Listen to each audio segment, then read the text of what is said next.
కాలం మారింది. పరశురాముల్లా మారే టైం వచ్చింది. రాముల్లో ఉన్న ప్రశాంతత, పరశురాముల్లో ఉన్న ఆవేశం, ఈ రెండూ ఉంటేనే ఇప్పుడు బ్రతకగలవు. ఈ ప్రపంచం ఎప్పుడో మారిపోయింది. ఇది ఇప్పుడు ధర్మం మీద నడిచే లోకం కాదు. ఇది డబ్బు, అసూయ, అహంకారంతో నిండిపోయిన లోకం. మంచిగా ఉంటే వదిలేస్తారు, సైలెంట్గా ఉంటే ఎక్కుతారు. రాముల్లో ఉన్న ప్రశాంతతను మెయింటైన్ చేయి.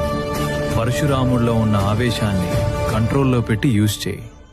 ఇప్పుడు కామ్గా ఉండాలి, ఇప్పుడు ఫైర్ అవ్వాలి అన్నది తెలిసినప్పుడే నీ లైఫ్ మారుతుంది. సో మారాల్సింది ప్రపంచం కాదు, మారాల్సింది నువ్వే.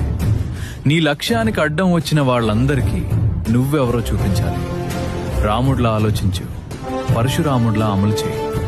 అప్పుడే ఈ ప్రపంచంలో నువ్వు సర్వైవ్ అవ్వటం కాదు, డామినేట్ చేస్తావు.